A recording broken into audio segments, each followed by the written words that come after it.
ஒன்னு சொல்றேன், நல்லா தெரிஞ்சுக்கோ. நல்லவங்களை ஆண்டவன் சோதிப்பான், கைவிட மாட்டான். கெட்டவங்களுக்கு ஆண்டவன் நிறைய கொடுப்பான், ஆனா கை விட்டுடுவான். இந்த ரஜினிகாந்த் தம்பி பேசுனது அவ்வளவு உண்மைங்க. அது சினிமா கதை வசனம் இல்லைங்க, அவங்க வாழ்க்கை அனுபவம். ஆண்டவர் சோதிப்பாருங்க, ஆனா ஒரு நாள் கைவிட மாட்டாருங்க. உங்க வாழ்க்கையில எல்லாரும் பேசுவாங்க, இந்த ஆண்டவரை நம்பி போனியே உனக்கு என்ன கிடைச்சதுன்னு கேட்பாங்க. நீ அவர்கிட்ட போனதுனாலதான் இவ்வளவு துன்பம்னு சொல்லுவாங்க.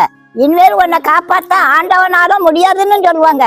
அவ்வளவுதான், உன் வாழ்க்கை முடிஞ்சு போச்சுன்னு சொல்லுவாங்க. நான் பாட்டு சொல்றேன், கொஞ்சம் கூட நம்பிக்கை இழந்துடாதீங்க.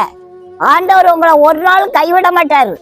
மாத்தாள் மரியாளுக்கு ஒரே ஒரு அண்ணன் லாசர் இருந்தாரு. தாயும் தகப்பனும் இல்லாத பிள்ளைங்க அவங்க. ஆண்டவர் அந்த குடும்பத்தை ரொம்ப நேசிச்சாரு. லாசருக்கு ஒரு தீராத வியாதி வந்துட்டு ஏசப்பாக்கு சொல்லி அனுப்புனாங்க, அவங்க பார்க்க கூட வரல. லாசர் செத்தே போயிட்டாங்க. அந்த இறுதி நிகழ்ச்சிக்கு கூட ஏசப்பா வரல. வீட்டுக்கு வந்தவங்க எல்லாம் சொல்லி அழுவாங்க, அவரை நம்பாதேன்னு சொன்னமே கேட்டையா அப்படின்னு சொன்னாங்க. அவர் நல்லவரா இருந்தா இப்படி நடக்குமா அப்படின்னு சொன்னாங்க. இப்படி ஒரு தெய்வ குற்றம் ஆகி போச்சே அப்படிம்பாங்க. ஆனா பாதை வச்சு இப்படி மோசம் போயிட்டு அப்படின்னு சொன்னாங்க. எல்லாம் முடிஞ்சதுங்க.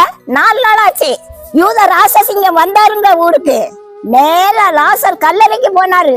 எங்க வாங்கப்பா, அந்த கல்லறைக்கு ஒரு ஓரமா போடுங்கப்பா அப்படின்னாரு. கல்லறைக்கு சூற போட்டாங்க.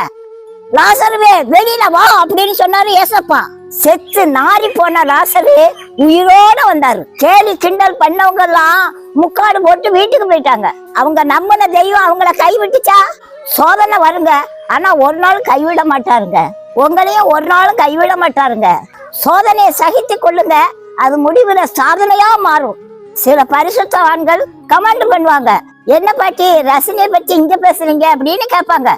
ஐயா, உனக்காக மட்டும் ஏசப்பா உயிரை கொடுக்கற. ரஜினிகாந்த் நிம்மதியா இருக்கணும், நோய் நொடி இல்லாம வாழணும், அந்த மோட்ச பாக்கியத்தையும் அடையிறதுக்கு தான் ஏசப்பா உயிரை கொடுத்தாங்க. ஏசு ரஜினிய ரொம்ப நேசிக்கிறாருங்க. நம்ம ஆட்களை விட ரஜினி ரொம்ப நல்லவருங்க.